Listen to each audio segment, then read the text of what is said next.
this morning we're going to focus on using Skyslope, zip forms, and DigiSign.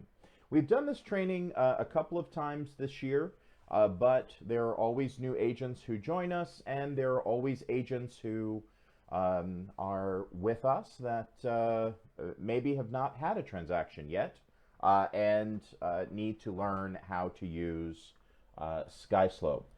One of the things that we're going to focus on as well is the announcement that was made earlier this week regarding Skyslope's integration with zip forms, or vice versa, however you want to look at it.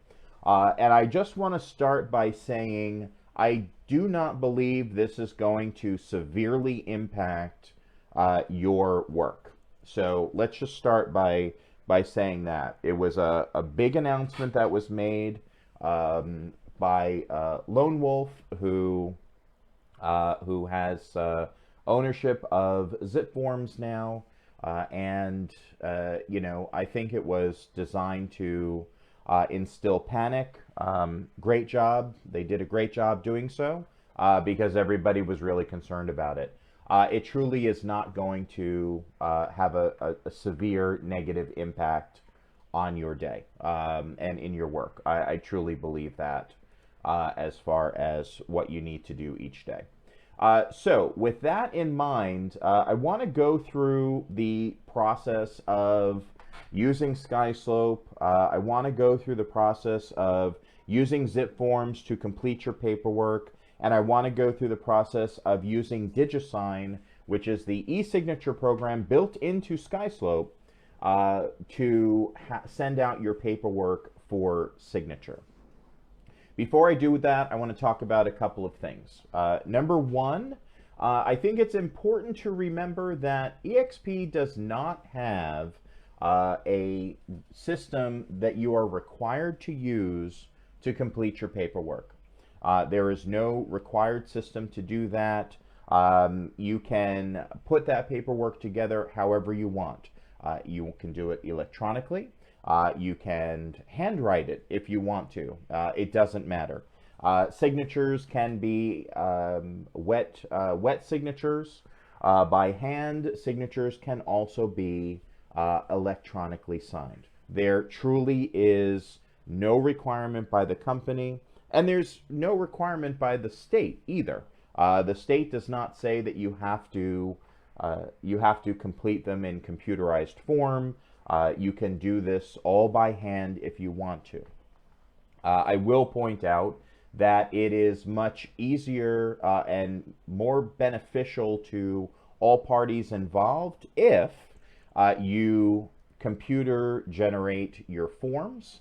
And the reason I say that is because you have several people who need to look at your documents. And to start with, that's not only you, but it's also your client, whether your client is a seller, a buyer, a landlord, or a tenant. You also may have attorneys looking at these contracts, whether they are representing whether they're representing our client, or they may be involved later on if there's some kind of dispute. There's also your broker team and your leadership team who needs to look at these documents. And we have a number of people who may need to look at those documents. I mean, there are three right here in New Jersey that I can tell you, myself, Jeannie, Ellen, we all need to look at these documents for accuracy and also to gain clarity on a situation. So there are a lot of people involved, and as I say with any paperwork that we do, please make sure when you're doing your paperwork, when you're putting your files together, that you always just take a step back and make sure that the file is prepared to be viewed by a third party. So that a third party not involved in the transaction, not involved in the listing, can look at the paperwork and know what they're supposed to know what's going on here. And that includes making sure listing documents are complete and accurate. That means making sure all of your paperwork is complete and accurate. It also means getting your paperwork in on time. So please remember that the company does have a 2 business day policy regarding paperwork. So when you have a document which is signed by a client, please make sure that within 2 business days, if you are taking a listing, that within 2 business days, you put that listing in Skyslope and add the paperwork. When you have a transaction, when you have an accepted offer, whether it's on your listing or if you are representing a buyer separate from one of your listings, again, once you have an accepted offer, not the offer necessarily that you're writing, but the offer that was accepted, please create a transaction in Skyslope and provide all the necessary paperwork within 2 business days. I think it's important to remember that your file is not going to be complete the second you put it in, and quite frankly, there's no reason that it should be, because if you're putting the paperwork in as you're receiving it, that is helpful to us because then we can review those documents as they come in, rather than you putting the file together and putting everything in a few days before, a week before. I can tell you it truly is not helpful when that's done because it requires a lot of rushing, whether it's by Ellen or me or Jeannie, and I'm sure you can imagine with over 550 agents in New Jersey that it's there's a lot on our plate, but we do everything that we're supposed to do every day. It's just important to try to help us help you by making sure that the paperwork is in a timely manner, please, so that this way we don't have to rush, and especially if you need something done like a commission bill, which we call a CDA. So if you need that CDA, the sooner we have the paperwork, the sooner that CDA can go out. So feel free, if you're here in the world, if you have a question, feel free to open your mic and ask that question. You can also type it in the chat box, and I will certainly answer that question. If you are watching on the live stream, you are welcome to add a comment with your question, and I'll be happy to answer that as well. So what we're going to do this morning is we're going to go through the process of creating some paperwork, whether it's a listing agreement. We may look at a sales contract. You know, I'll use this time. This time is for you, so I'll depend on your feedback. You tell me what it is that you need most help with, or a difficulty that you might be having, and I'm happy to focus on that. Otherwise, I'm going to go through the steps that I normally do, and we will we'll work through that. I see a question here: can a listing agreement be digitally signed? And I'm going to expand on that and say yes, any document can be digitally signed. Any document. It doesn't matter. The benefit of DigiSign is that you can send any document out in an envelope to have that signed. The caveat with that is that you just have to make sure that there are signature boxes in the correct places, and that goes with any e-signature program. One of the things that I'll also point out is that many of you ask about programs like dotloop, because that's a program that you're familiar with, and that's a program that you feel comfortable using. And like I said earlier, eXp does not have a specific program that you need to use to complete your paperwork. However, it's also not included with your tech fees, which means you would have to pay that separately. I've also noticed that some of you who are using programs like dotloop have outdated forms within your account. So it is important, if you are going to use a software other than the one which is the software recommended by EXP, which is ZipForms at the moment, please make sure that the paperwork is current. For example, the sales contract, New Jersey sales contract, on the bottom of each page is a revision date. The current contract has a revision date of January 18, 1/18. That is the current sales contract, and that is the one that should be used when we are writing offers on behalf of our clients. Check your software. Make sure that that is the revision date. If not, please ask your provider to update it because we are supposed to be using the most updated contracts and paperwork available to us. And those agreements are updated fairly regular. Well, I shouldn't say fairly regular because that's not true. But they are updated regularly in order to make sure that current laws are recognized in those documents. So if we are using outdated documents, we are not serving our clients properly because we are not giving them the benefit of all of the conditions which should appear in a sales contract. Or we may be providing conditions which might have been removed from a previous version of a sales contract. So please make sure that you have the correct revision dates. As part of our New Jersey Agent Handbook, we will be adding the names of each form as well as their revision date. We'll also update our compliance checklist, which you'll find linked to the handbook, which is also in the New Jersey Office folder in Google Drive. Both links are available in the About section of our New Jersey Workplace group. We will update those to the best of our ability to have revision dates as well. Some of them are generic things like listing agreements, and of course each MLS has a different listing agreement and different revision dates.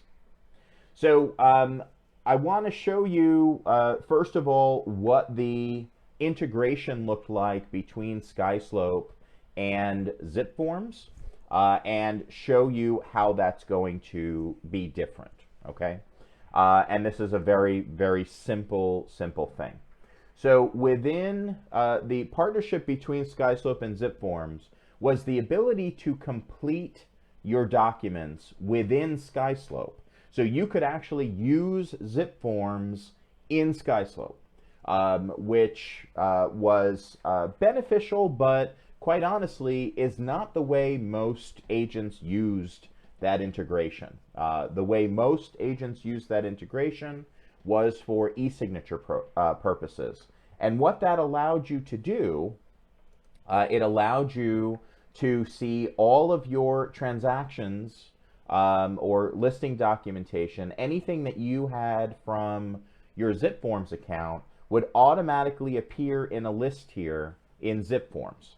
And then you'd be able to get those documents. As a matter of fact, if you look at any one of these, you could click on the document, it would load from ZipForms, it would load right in Skyslope, and you would be able to work with that document.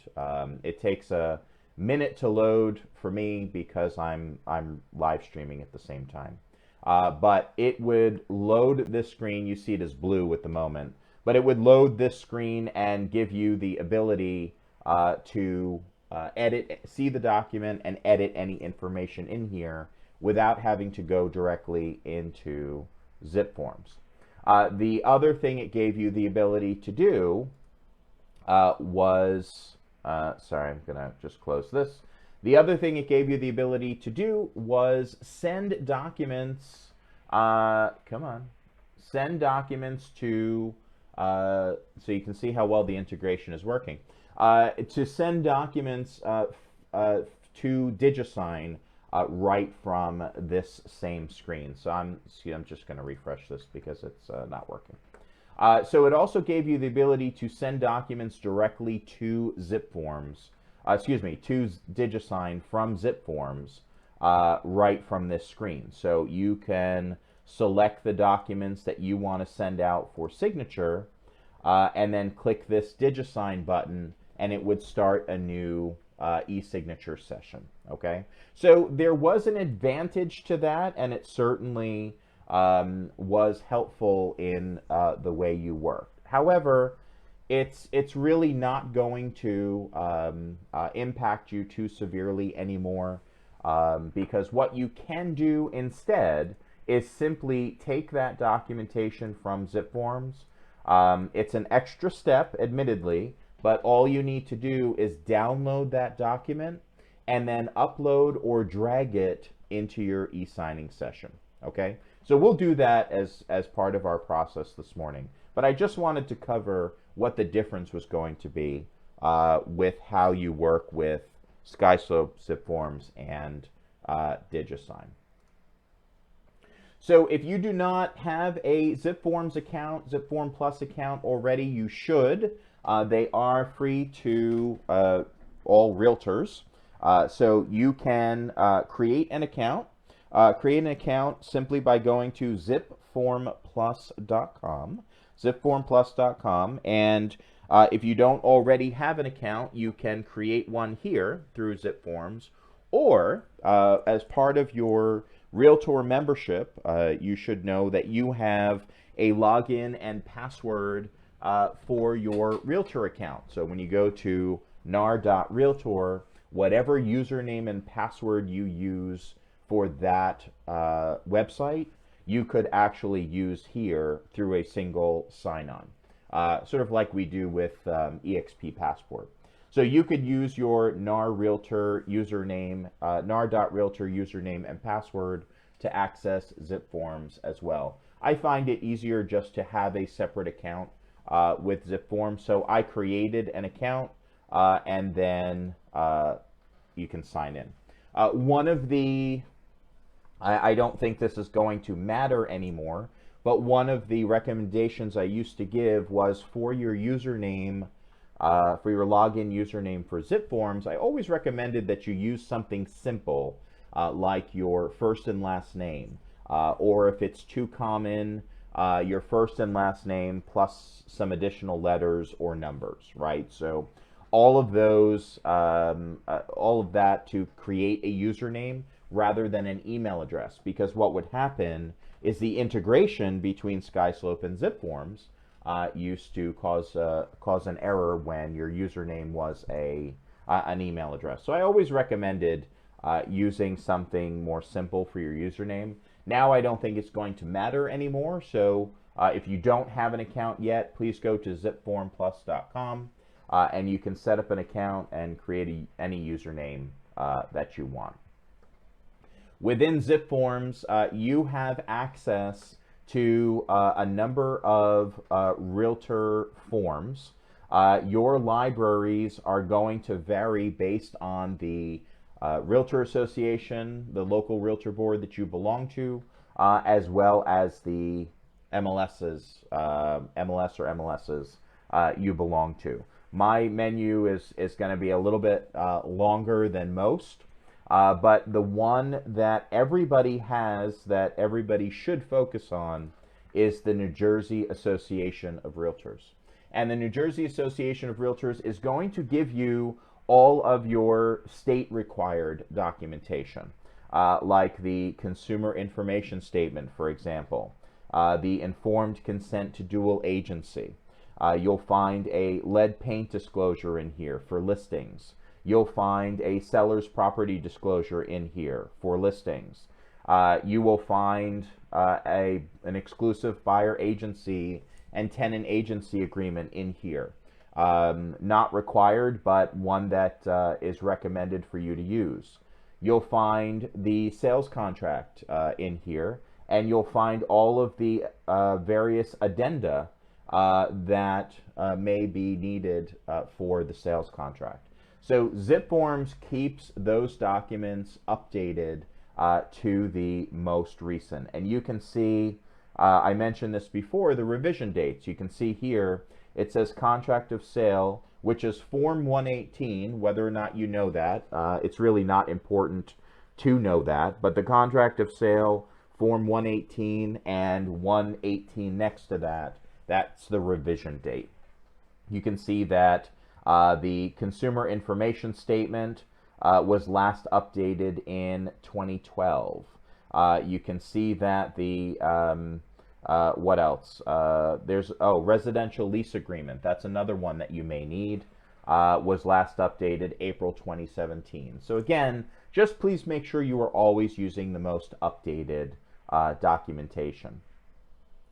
We have versions of these in our New Jersey office folder in Google Drive, and they are blank versions. They are not fillable, but they are blank versions that you can print down and fill in if you want to do it that way.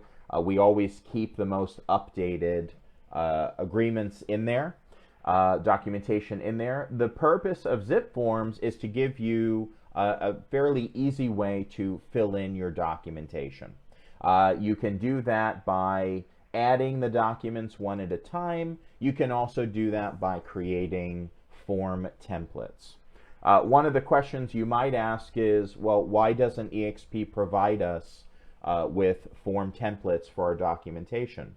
And the fairly simple answer to that is because we are in the entire state of New Jersey, and every area is different, and every situation is different. And we have different offices as well. We're not all necessarily working out of the same office in Montclair anymore. So that's the reason why templates have not been created for you. But what I can tell you is that it is fairly simple to create templates for your use. And I'll show you how to do that now. In ZipForm Plus, ZipForm Plus is a transaction management program. So what can be confusing about this is that everything you create, every file you create in ZipForms is considered a transaction, is considered a ZipForms transaction. This does not actually count as a transaction for eXp. In fact, you can create 100 transactions if you want to. And the only one that is considered an actual transaction of that 100 is the one that you put into Skyslope. Remember that Skyslope is our transaction management system, and we use ZipForms simply for the purpose of completing documentation. We don't use it as an actual transaction management program. But when you are creating a set of documentation for a client, you will create it as a transaction in ZipForms. So just so that we're clear, ZipForms, everything you do is considered a ZipForm transaction in ZipForms, but the only thing eXp considers a transaction is the transaction you create in Skyslope. Okay, so I hope that is clear. One of the things that you can do is create a template or create templates for the various work that you do. And you can design it based on MLS. You can design it based on the type, whether it's a sales transaction, a listing transaction. You can create it based on a condo, a vacant land, a co-op. I mean, you can be really be really creative with the templates that you create. But the most important part of the template is that you have all of your documentation in one place so that when it's time to write an offer or when it's time to write up a listing, you have all of that paperwork in one place as part of your template. So when you are in ZipForm Plus, one of the things that you're going to do is you're going to start by creating, you don't have to, but if you're going to use templates, start by creating a template. And when you're creating a template, please make sure that you create your templates ahead of time. So create your template ahead of time. If you're not busy right now, I mean, not this second, but if you're not, incredibly busy in your business during this period of time, go into ZipForms and create these templates so that you have them available when you need them, rather than panicking at the last minute when a client says, okay, I'm ready to list with you, or okay, I'm ready to submit an offer. Have all of that documentation ready in a template form. So I usually do this as a listing in my trainings, but I'm going to do a new purchase or offer this time, so that we can go through some of the sales documentation. You have, when you are in Zip Forms, you have your dashboard, you have transactions, you have templates. So if you're going to create a template first, click on templates and then click new. This will give you 4 options for templates for you to create. One is new listing, new purchase or offer, new lease, or new lease listing. So there's a difference between these 2 new listing buttons. So I'm going to go with new purchase or offer, that I'm working with a buyer to put an offer in for them. Now we've got template information. The first thing we want to do is give the template a name. So this is going to be a sales contract. I'm just going to say, actually I'll say New Jersey sales contract. Okay, paperwork. How's that? Okay. So that this way, I'm going to create one generic, maybe I'll put residential, just so that I know it's residential. So that this way, I know just by looking at the name of the template, what's going to be in there. So property type, we have 10 different options here, and the property type I'm going to use is residential, meaning single family, 1 to 4 units.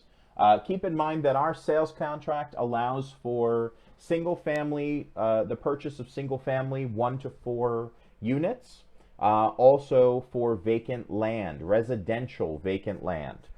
Anything outside of that, if you are working with the purchase of a co-op, if you're working with a property that is on commercial, zoned for commercial, you would not use the sales contract for that. You would not use the residential sales contract for that. Instead, attorneys would be responsible for preparing those contracts. On the right here, you see scope, and there are 3 options, but the only one available to you is personal, which means this is your personal template, only you have access to it. And then you have auto apply, which is 3 options: do not automatically apply, and automatically apply. So do not automatically apply means that you would need to apply this template to each transaction as you need it. That is my recommendation. Okay. 2 additional options: automatically apply this template to purchase residential new transactions, which means when you create a new transaction file within Zip Forms and you mark it as a residential, you're creating a purchase and you click residential, it will automatically apply that template. That can be helpful, but I don't necessarily recommend it. And then automatically apply this template to all new transactions. You definitely don't want to do that if you have different scenarios for your transactions. Okay. So I'm going to use do not automatically apply, and then we can just apply it manually. So now I'm still in the templates, and I have New Jersey sales residential. This is the template I just created just now. Okay. We are in the Documents tab of this template. The Documents tab is where we're going to put the documents that we need for our offer. So what we can do is we can click Add Doc. And when we click Add Doc, we have a number of options here. So Browse for Document will be a PDF you have saved on your computer. Create Placeholder will be where a document would be uploaded when you need it, but it might change each time. Add Form, that's going to be a Zip Form form, and a Zip Form form those are the forms I just showed you that are fillable, so we're going to work with those. Dropbox, you could link your Dropbox account, you can link your Google Drive account, you can link Box. I don't use Box. I don't know what that is. And you can use OneDrive. So Microsoft OneDrive. So if you were to have these documents saved in different places, you could do that. I recommend just using Add Form and Browse for Document so that this way you can get your template created fairly quickly. So we're going to start with Add Form. And Add Form is going to give us our form library, and we're going to be in our zip form list. And the one we want to choose first, well, for our sales contract anyway, the one we want to choose is the New Jersey Association of Realtors library. Now, within almost every library, you have something called a transaction cover sheet or a file cover sheet or some cover sheet. They name it differently in each library. But when you see a transaction cover sheet like this one, I highly recommend that you add it to your template, because what that will do is it will give you the ability to copy information over to your other forms right from that cover sheet. So it's a template for your templates, okay? Some of the things that we're going to need for sales documentation. First of all, we're going to need a consumer information statement. You can get these documents simply by scrolling through and clicking on them one time to add them to the library, like I did with this one. You can also search for them in this search box here. So if we type CIS, we have 1, 2, 3, 4 options for the consumer information statement. As a general rule, Form C is the one that you should use in all situations, okay? So I'm just going to click on that. I need to click it once, and it will appear here in our documents. The next thing we may need, if it's an EXP property, is a consent to dual agency. So we have, again, 4 options for that. We have the seller, buyer, landlord, and tenant. So for our purposes here, we're representing a buyer. On an EXP listing, I'm going to say consent to dual agency buyer. A question was, what are the different CISs? The different CISs have, they're just in different formats. Some include signatures, some include disclosures, or excuse me, declaration of business relationship. As part of our paperwork, we require the one that includes signatures and a declaration of business relationship, okay? That is something that is your responsibility when working with a client, is to declare, first of all, to explain to them the 4 different relationships of how a broker and agent can work for the public. And it's also your responsibility to make sure you let them know how you intend to work for them. And so, Tracy, did you have your mic's on? Do you have something to add? I have a question. Sure. I zoned for a minute. Why did you pick CISC? I thought we were using A. I believe it's C, but you know what? Let me verify just to be sure. You might be right. It might be no. It is C. Let me take a look at A and see what that one looks like, and see what the difference would be. So give me 1 second here.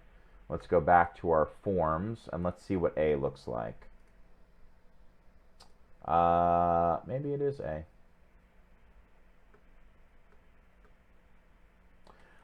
You know what? I'm not entirely sure just by looking at the two of them what the difference is. So you might be right. It is Form A was the one that we normally... Oh, that's why. Okay. So the reason we use Form A, and thank you for that, that correction. I don't know why I had C in my head. Form C only gives the declaration of business relationship as seller's agent, buyer's agent, seller's agent, and disclosed dual agent if the opportunity arises. It does not give the option for buyer's agent and disclosed dual agent if the opportunity arises. And we definitely need that, so thank you for that.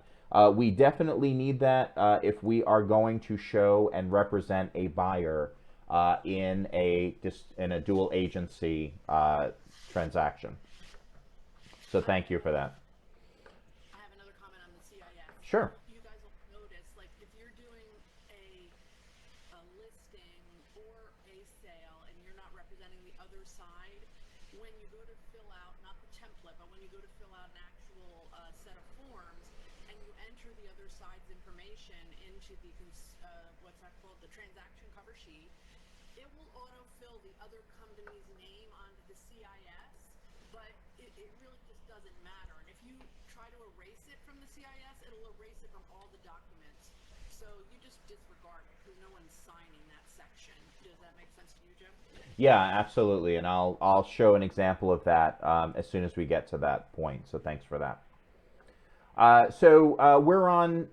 have the CIS, so it's Form A. So again, thank you for that that correction. We have the informed consent to dual agency, assuming that it is an EXP property. It's also important to remember that the CIS and consent to dual agency are supposed to be signed at the start of the business relationship. So when you meet a client, that's one of the things that you should. These have to be explained at the time of the start of the relationship and really should be signed at that point so that you have evidence that you explained it to them. If you show them a property that is an EXP listing, whether it's your listing or another EXP agent's listing, that consent to dual agency is necessary in order to place an offer and represent a buyer on that purchase. And if we do not have that consent signed, technically we cannot represent that buyer, and we may not, probably should not have even shown that listing if the buyer does not consent to us representing both sides. So it is important to get that consent ahead of time before showing EXP listings. We have CIS, dual agency. The other thing a buyer may need to sign in a purchase is a lead paint disclosure.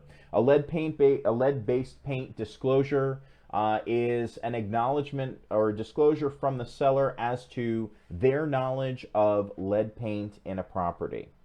I can't stress this enough that under no circumstances should unless you receive direction from us separately and on a need-by-need basis, under no circumstances should a lead paint disclosure be completed by a buyer, a blank disclosure, if there is no disclosure first by the seller.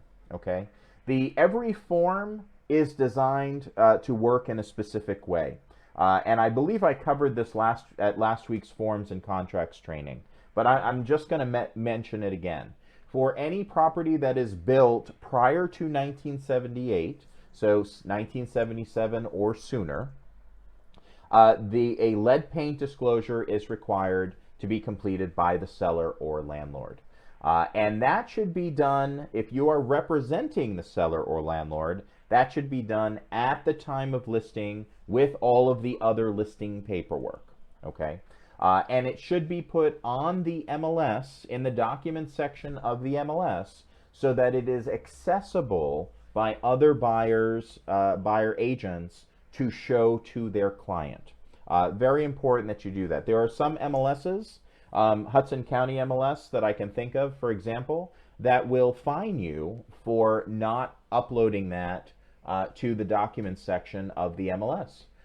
So it is important that you provide that there. There is no reason to hold on to it and make an agent request the lead paint disclosure. But the buyer should never complete and sign a disclosure that hasn't been first completed by the seller or landlord. So please make sure you request that document before you submit an offer, because it is important that that disclosure be known to the buyer and that they are writing an offer with making an informed decision about the offer that they're writing. In the buy side of the lead paint disclosure, there are 3 spots where there should be initials. And so line A is purchaser has received copies of all information listed in section 3 above.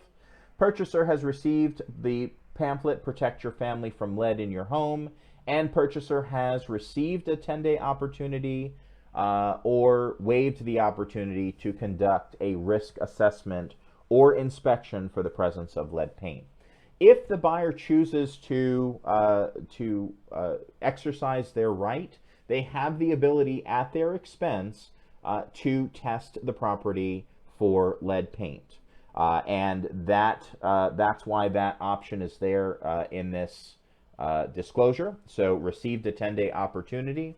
And it's important that you see that word there, opportunity, not requirement. So they can absolutely, it is within their right to receive that opportunity and never exercise it. So there is never a reason to tell a buyer that they should always waive the opportunity.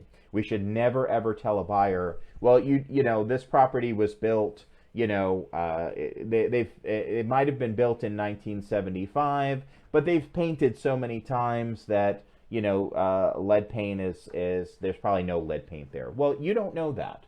And so because you don't know that, and it is not within your expertise to know that, our responsibility is to make sure that the buyer either has their opportunity or based on their own decision decides to waive the opportunity.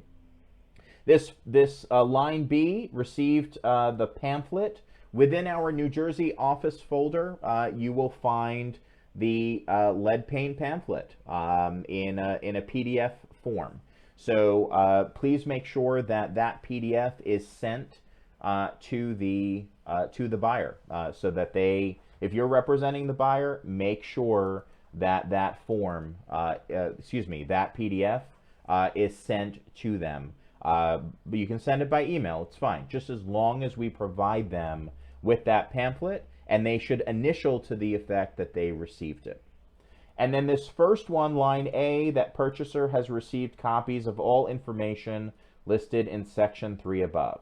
Well, here's section 3, and section 3 is the seller's disclosure regarding lead paint.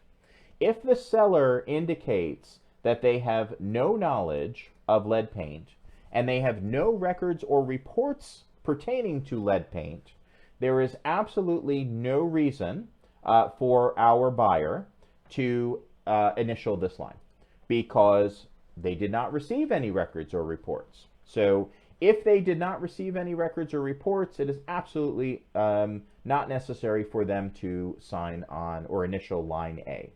If there are records or reports, please make sure that the copies that you receive are also included in your Skyslope file and attached to this lead paint disclosure. In the event that we are representing the seller or the landlord for that matter, and there is knowledge of lead paint or there are records or reports, please make sure that any records or reports you receive are not only in your Skyslope file, but are also attached to the lead paint disclosure in the MLS documentation. Please make sure that that is accessible to all prospective buyer agents to provide to their buyers. Okay. Tracy comments here that in Monmouth Ocean, a lead paint disclosure is not done for adult communities, and I believe that is the exception for lead paint disclosures. A seller's disclosure is another documentation that a buyer should have. Again, I'm removing this one because we don't need it in our template. But that is another document that a buyer should have if one was completed by the seller. There is no requirement in the state of New Jersey for a seller's disclosure to be completed by a seller. The seller, however, is still responsible to provide any knowledge that they have, especially as it relates to material defects in the property. And so the seller's disclosure or seller's property condition disclosure statement gives that seller the ability to do a proper disclosure and to disclose all of the knowledge that they have regarding a property. Okay. If a seller's disclosure is available, please make sure as a buyer's agent that you receive that and provide it to your buyer before they write their offer, so that they can make an informed decision using the knowledge that's in this disclosure. If there is something that is discovered as part of their home inspection that was previously disclosed on the seller's disclosure, it may not be possible to receive an inspection credit or have that issue repaired if it is not what might be considered a material defect. So do make sure that the buyer has that seller's disclosure and that they read through it prior to submitting an offer. If we are representing the seller, please make sure the seller's disclosure is completed at the time of listing, and once again, uploaded to the MLS so it is available in the documentation. Again, it is never necessary and should not be part of your practice to require an agent to ask you for this documentation. It should be available in the MLS. Make sure that the seller signs it. If you are the listing agent, please make sure you sign it as well as the seller's real estate salesperson, okay? And the acknowledgement here by the sales person or salespeople is that, first of all, that you as a listing agent have read through the disclosure, and that you've also performed a visual inspection of the property to be sure that there's nothing on here that is not that is incorrect, okay, and that there's no deception of any kind on here from your seller, okay. So it is important that you sign this to acknowledge that. Under no circumstances should a stamp or anything, any comment of any kind put on a seller's disclosure indicating that EXP has not verified the information here, or EXP or your name is not responsible for the contents of this disclosure, okay? The fact of the matter is, we are responsible in our work as real estate agents, with or without a seller's disclosure. We are responsible to visually inspect the property with reasonable diligence to ascertain the accuracy of the information disclosed by the seller. And that's both in the form of a seller's disclosure, the information on the listing that you are putting out there on the MLS, as well as any information that you receive from the seller, okay? If you're representing the buyer, please make sure the buyer signs. Please make sure you have signed as well.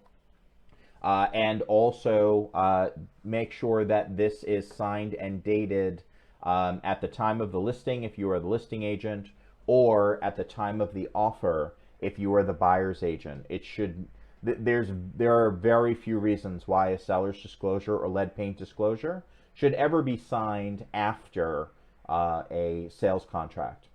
If you have requested this documentation from a listing agent and they have not provided it, and you are on a deadline for a highest and best, for example, you can include in the additional contractual provisions that it's subject to receipt and review of the lead-based paint disclosure and seller's property disclosure, okay?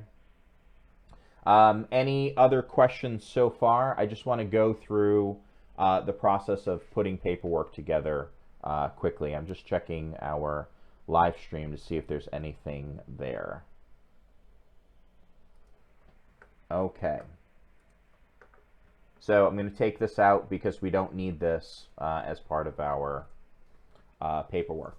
So for a buyer, we've got CIS, we've got consent to dual agency. The last document that we need is the sales contract. So I guess we have to put contract. There we go. Contract of sale. Okay, and that's the last one that we can add to our template. Tracy pointed out how the transaction cover sheet works. In your template, in the transaction cover sheet, any information that you put in here, most of it will automatically carry over to those to those documents. In your transaction cover sheet, you do not want to fill out buyer or seller information in your template. But what you do want to fill out is either the selling broker or the listing broker information. So if we are working with the buyer only, then we would be the selling broker. So you'll want to put in the firm name here, eXp Realty, for example, our state license number, which is on your license, which you should have with you at all times, the office address, which will be either Montclair or your local branch office, if applicable. The office telephone number, your name here. Chris, you're right here. I'm going to use you as an example. Selling broker, that would normally be me, but in the case of these templates, you'll want to put your own name there. Your license number should be here, and then your phone numbers as well. This is part of the template. There's nothing else in here that you need to fill out as part of your template. When you click Save in your transaction cover sheet, you are going to then see, if I go back, you'll see in our consent to dual agency, you'll see that your name and the brokerage will appear here. The information will appear here correctly. The only thing that's missing are buyers' names because this is a template and we don't have buyers yet. You'll see in the CIS, you'll see eXp Realty is here. You will see what it does not do for some reason in the CIS template is it does not include your name or the brokerage name in the declaration of business relationship. So one of the things that I recommend here is as part of your template, just make sure that you put it in and then you will not have to do that later on as long as it's part of your template, okay? You can also choose the disclosure now if you want to. That's up to you. And then within the contract of sale, you're going to see that information will be carried over for the most part, but not on the opinion 26. So here on the listing broker, selling broker, this is your name. So you would put your name here rather than my name because you're going to sign the contract of sale on behalf of this, on behalf of me. Also, the person who created this contract. If you are the one writing your own paperwork, then simply add that there. Again, this is the name of a real estate licensee. So if you have an admin's name should not be here as prepared by unless they are licensed in New Jersey. So your name would go here, and you would need to review this information before that admin, that TC, sends out that documentation, okay?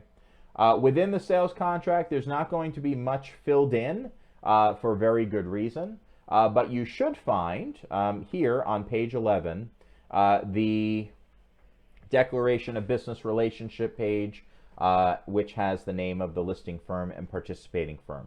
So because we're creating this for a buy side, you'll see that the participating firm is us, and the license numbers we put in, your name. I didn't put any of the phone numbers, but those would appear here too. Your email would appear here, and then we leave the commission due alone, okay? One thing to remember is that wire fraud is attached to the contract of sale, so please make sure that is at least signed by our client. If it's signed by another broker's client or is not, that really isn't a concern of ours because it is not our responsibility to make those disclosures and warnings. We have our template now, okay? And I know this has taken a long time to create it, but I've also, added a lot of commentary to the documentation. This really won't take more than maybe 10 minutes to set up. Okay, so we have our templates here. So let's say now we're working with a buyer. We can now create a new transaction. We're going to say the type of transaction that we need is a new purchase or offer in this case. You can put the name or property address.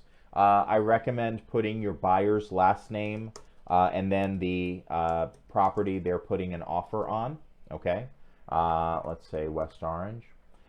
Then choose your property type. So you can choose residential in this case. And then status, you know, again, this is related to the transaction management portion of zip forms, which you don't have to worry about. If you want to apply a template, you can do that from Select Templates. Simply click on the one we created for that, click Save, and now we've got our brand new transaction, which will automatically bring in the documentation that we've put from our template. And the neat thing about it is it's going to already be pre-filled with the information that we had before. What we can do is go back into our cover sheet and we can fill out the buyer information. Let's see, Tracy, you be buyer 1, how's that? And David, I'm going to make you buyer 2. And then we need our seller. So, you know, the property is going to be sold by Dwayne. Okay, so he'll be the seller. And you can put in addresses as well, and you should, so that they appear correctly on the contract. So let's just pull anything. I'm going to grab this one because it's here. And let's say it's Belleville, New Jersey. Okay. So I'm not going to put in an address for the second buyer because only one address automatically appears on the contract. If you need to add a second address, you can do so on the contract itself. The address here for the seller, we said was 123 Main Street, West Orange. I don't even know if that's a real property. It doesn't seem to be. So let's say it's that one instead. Okay, good. So now the other thing you would do is put in the listing broker information. So if the, I don't know why that's there. I guess I put it in automatically because it's my account. The listing broker, you know, let's say, Ellen, you're in the room. So let's say, you know, it's eXp Realty, and, you know, you'd need to put in our same information, et cetera, listing broker name. I'm just going to put Ellen, I'm going to put you in here.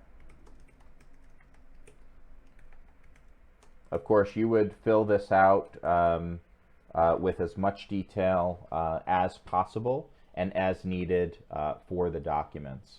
So when we go back, we filled out our cover sheet. When we go back, we're going to see now that our consent to dual agency has the name of our buyers on it, which we need them to sign. We're also going to see that our CIS has the names of our buyers on it. And it also, as Tracy pointed out earlier, has the name of the listing brokerage and the name of the seller on there. Again, if you are not personally working with the seller, there's no reason for you to have the seller sign this document. But you can't delete this because it will remove it from the other.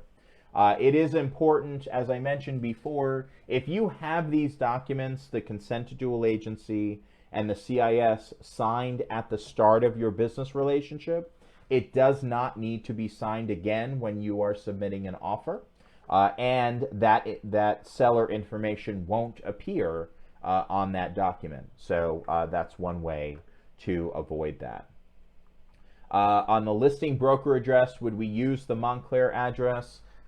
In your situation, Dwayne, yes, but you would use the address associated with the office, the New Jersey office that you're affiliated with. So in that case, for you, the answer is yes. Then we have our contract of sale. You'll see that our contract of sale has been populated with all of the buyer and seller names. It did not put the listing broker here, so I will just throw Ellen's name there. This is where you would fill out, you see the buyer's address is put here, the seller's address is put here.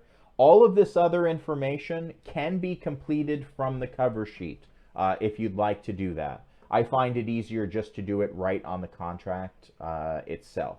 So you can fill in all of the prices, etc. These will auto-calculate, by the way, so that your balance of purchase price will automatically calculate based on the numbers that you put in here. So if the sale price is $500,000 and the initial deposit, let's say, is $5,000, and the additional deposit is $25,000, and they are getting a $450,000 loan, that means that at closing, $20,000 will be due from the buyer. So this calculates automatically. I would like to point out that under no circumstances should this ever be a negative number. And if maybe they fix that. Yeah, see, this should never be a negative number. There should never be money due to the buyer at closing on a sales contract. Okay, so please make sure all of these numbers add up to 0 or higher. Tracy? How about in the case of a VA loan, 100% financing, but we need an earnest money deposit? Wouldn't that be negative then? That would be returned to the buyer. Generally, that's not done at closing. If it is, then that is the one situation where that would be acceptable. Okay. Because remember, when we're working with buyers, if we are, some think that that would be used for a buyer rebate.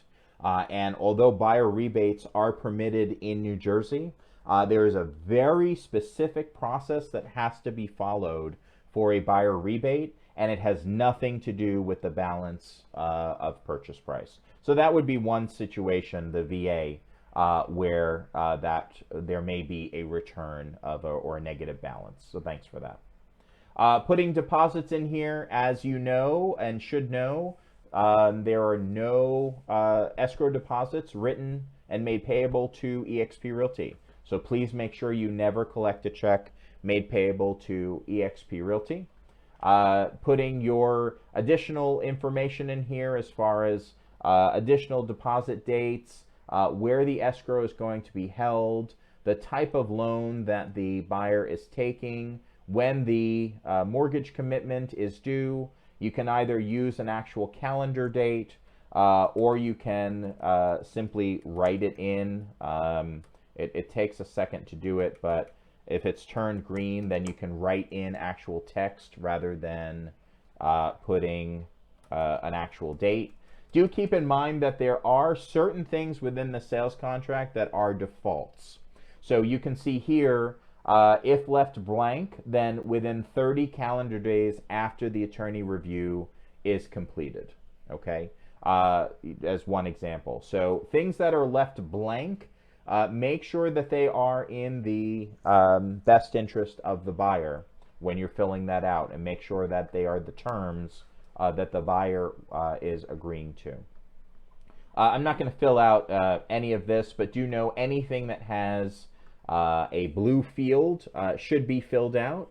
You'll see that the listing side came in as far as the address. I didn't fill in the other information, otherwise it would appear here. Do remember when filling out a sales contract that the declaration of broker's business relationship, this should be you. So this should be us first and then the other side. So if you are representing the buyer, then eXp Realty, see, name of firm. So eXp Realty goes here. You would have your name or the names of the agents who are involved in that if it's more than just you. Seller's agent, buyer's agent, disclosed dual agent, transaction broker. We would normally be a buyer's agent. If we are representing both sides, then disclosed dual agent is what we would select.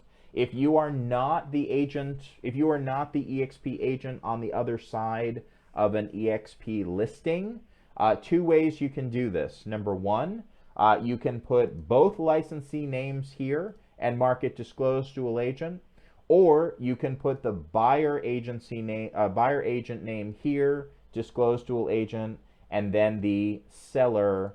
It's again, no, I wouldn't do it that way. Instead, here, just put the names of all EXP agents who are involved in the transaction on the listing and on the buy side. Because remember, everything you do is on behalf of the broker and brokerage. So it's really the broker who is the disclosed dual agent, not necessarily you individually.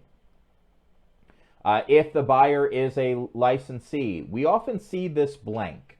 And it is important that this is selected, applicable or not applicable. If neither the buyer nor the seller carry a real estate license, then click not applicable. It's that easy. Please don't leave it blank. If it is applicable, please choose applicable. Put the name or names of those who are licensed, and then indicate what they are, the type of license they hold. Are they a broker salesperson, or referral agent? It's important that this disclosure be made because, as you know, as a real estate licensee, you must disclose if you are a real estate licensee in the sale or purchase of property, or leasing a property for that matter. And then once you have all of your paperwork done, then what you can do is bring it over to DigiSign to have that signed. You can also use the e-sign function here in zip forms if you want to do that. You can set up signature templates here. I do have the documents set up in DigiSign. Most of the documents are set up in DigiSign for e-signature purposes. So the one thing that you'll need to do, which is different that from the integration, is simply to click, once you've completed them, click on each one and download. Okay, and that's what you would need to do to get those documents over to I'm sorry, I didn't want to do that, over to, there we go, over to zip forms. Okay. Oop. So that's really where the extra step is with the loss of that, that integration. Okay. So then once you're over in Skyslope, did it download? Yes. Okay. So once you're over in Skyslope, you can create a new DigiSign session. Simply click DigiSign, and then you would click New Envelope. So you create a new signing session by clicking New Envelope. The first thing that Skyslope will ask is, which property address do you want to return these documents to? If, generally speaking, if you do not have the listing or the transaction yet, don't create a file in Skyslope. But if you know that you're getting it, the listing, then you could create the listing file first and then select it. By selecting the address, what that will do is once the documents are signed, they will automatically return the signed documents to the Documents tab of your Skyslope file. And the neat thing about that is that you'll be able to just assign them where they belong on the checklist. So it makes that easy. But let's assume we don't have a Skyslope transaction yet. Clicking No Property, now it's going to ask you to upload those documents. Now Skyslope gives you the ability to do it in one of two ways. Either clicking the upload button or dragging the documents here. So you can do it either way. I will just grab it from my downloads here and bring those up. Okay, so these are the three documents that I completed in zip forms. On the right hand side, I want to reorder them just so that they're in an order that I want my client to see them and sign them. This is also on the right where you would choose the signature template. Here on the left hand side, if you need to add additional documents, for example, a lead paint disclosure or a seller's disclosure. So if you get a lead paint disclosure or seller's disclosure from the listing side, save those to your computer and then just upload them and include them here. We have templates available to help get those signed. So to apply a template, it's very simple. CIS, Form A, as a reminder, Form A. We have CIS, choose template, and we can click CIS. Now, I have created a great deal of these templates for you for e-signature purposes. It is not necessary for you to create new templates, and it makes it really easy to send these documents out for signature. So when you type CIS in the search box, so you have a filter box here, type CIS and you'll have two options. Is it the CIS for buyer tenant or the CIS for seller landlord? Well, we're working with the buyer, so we'll click apply and done. So now that template is applied here. Consent to dual agency, we can type dual, buyer tenant, seller landlord. We're working with the buyer. Contract of sale. If we type contract, we have a couple, but we've got contract of sale. Let's see, contract of sale. We want the one that says buyer. Here we go. Contract of sale, buyer. So that's the one we want to apply. Okay. You'll see that there's also contract addendum here. So the various addenda that's available and if it needs to be part of the contract, add that addenda to your zip forms, make sure it's complete, and then when you bring it here, you'll be able to use the templates that are available here.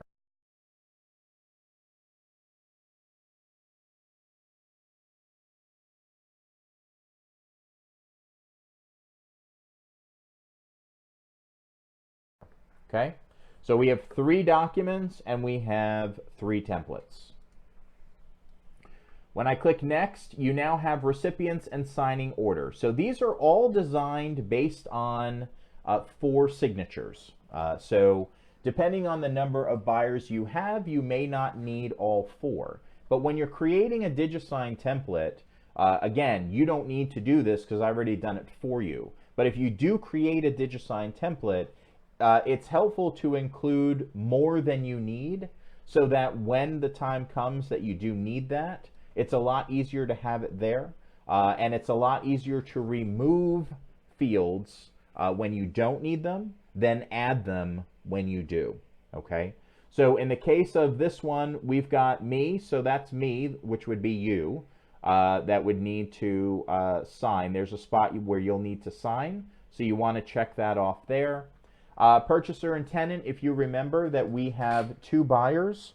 Our first buyer, if memory serves me, was Chris. And let's say this is Chris's email. And then we had, who was the other one? David. So we have, so Dave, I'm going to put you here. And let's say this is your email. Okay? So we have 2 buyers. We do not need these 2 additional ones. So I'm going to uncheck the first one. And it's going to give me a confirmation message. Are you sure you want to remove this? Because if you remove it, everything assigned to that buyer contact is going to be removed from the forms. No problem. So I'm going to remove that one. You only get this once. So when I uncheck the next one, I won't get that warning. So again, we're submitting an offer, a signed offer. So one of the things we can do if we wanted to is we could add the listing agent here as a recipient so that once everything is signed, it could automatically go to the listing agent by email. If that's the case, you might want to also add the pre-approval or proof of funds to the list of documents that's sent over. But we don't have the seller in here because we're not representing the seller, and quite frankly, the seller needs to read the offer before they sign off on it. So we have the 2 buyers here as who signs first. You've got a spot here where you need to sign, so I'm going to add a signer group, and I'm just going to move me, which is you, to who signs second. Now, this is designed so that both Chris and Dave will receive the contract and paperwork at the same time. So they'll receive separate emails that say that you want them to sign something, and that they will receive that, and they can sign it independent of each other. If it's necessary for one to sign first, then you can, again, add another signer group, and then you can move yourself down to the end, and then move that like that, see? But for our purposes, they can receive it at the same time. There's no problem doing that, and then we'll remove that. You will automatically receive a copy, so it's not necessary for you to put yourself as needing a copy. Assuming we have everybody we need here, we'll click Next, not Back. We'll click Next. And now we will have all of our paperwork here. And our paperwork will not only be here completed the way we completed it before, but signature lines will automatically be applied where they belong on the forms. So we've got the CIS. If it had not been signed before, it will now be signed here. Oh, Tracy, you were the other buyer. Chris was the agent. I'm sorry. So you could go back and correct that if you wanted to do that. We didn't actually put the disclosure here, so we should have done that ahead of time. If there's something like that we miss, we can actually alter our paperwork here by adding a checkbox, for example, and we could say buyer's agent and disclose dual agent if the opportunity arises. If you are going to add something like that, please make sure that you choose yourself as the one to be responsible for that field or fill out that field, so that your client does not uncheck it by mistake. Okay, so we've got that checkbox there. We have here the consent to dual agency. Signatures are exactly where they belong. Again, we didn't fill out where we were supposed to on the contract, but we could do that now if we needed to alter that. If it is a dual agency transaction, even if you're only on one side, make sure that you note that it is, that as the broker, remember, as the real estate broker representing both buyer and seller if it's a dual agency transaction, okay? When that is done, you'll see everything is filled in here. There's a spot on every page for the initials for the buyers, and then at the very end, there will be signature lines for the buyers right here where they're supposed to be, and you'll see also the wire fraud document is attached and the appropriate signatures are there. One of the things that we see often, which is absolutely not necessary, is electronic witnessing of these signatures. When a document is being signed electronically, the electronic signature system is the witness. Witness signatures are for wet signatures only, hand signatures only. It is not possible for you to witness an electronic signature. Okay, so please keep that in mind. You do not need to sign here as a witness if it's an e-signature. The other thing I want to mention about signatures is when there's an entity involved. If you are representing a buyer who is buying the property in the form of an LLC, for example, or if you are representing a seller who is selling a property as an LLC, for an example, the signature on the documentation is the signature of the person signing, not the name of the entity in signature form. So if we have, Tracy Gibson LLC as the seller, then Tracy Gibson is the one who signs. Tracy does not sign Tracy Gibson LLC. If David Bell has a property that he's purchasing and he is naming the LLC 123 Main Street LLC, the contract and associated paperwork is not signed 123 Main Street LLC in signature form.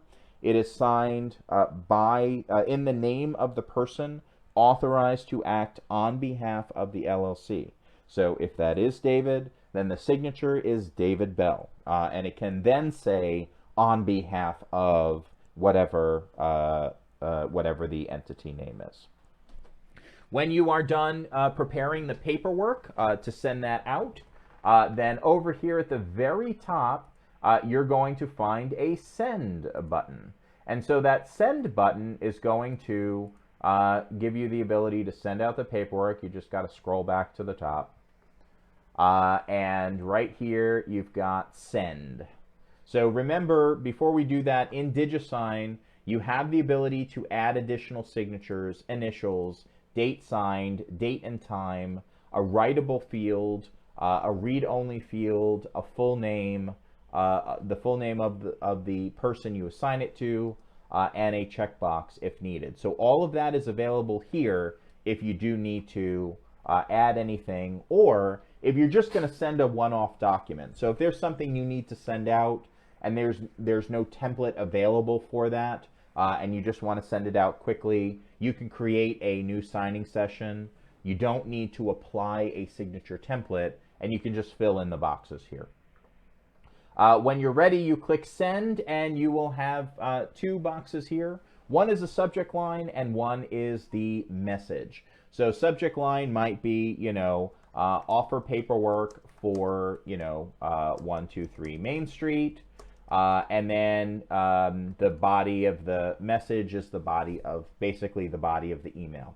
Please remember that it is part of your responsibility to review this paperwork with the client. So if you are representing the seller or you're representing the buyer, please make sure whatever they are signing, you are reviewing it with them first. Please do not prepare the paperwork and then just send a message that says, please sign and let me know if you have any questions. It is very important that you review this paperwork, not as an attorney, but as a real estate professional with an explanation of what each document is that they're signing, and to answer their questions to the best of your ability and within your responsibility as a real estate licensee. If necessary, you should always advise them to seek attorney counsel, legal counsel if needed. When you send this out, you'll click send. I'm not going to do that, well, I can, because I can't possibly be a real email address. So I'm going to click send for signatures, and then you get this pop-up box that says, woohoo, that was easy.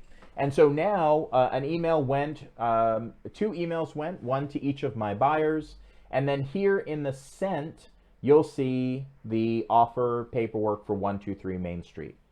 You have some options in here. First of all, it'll show you who has signed and who you're waiting to sign and when it was sent.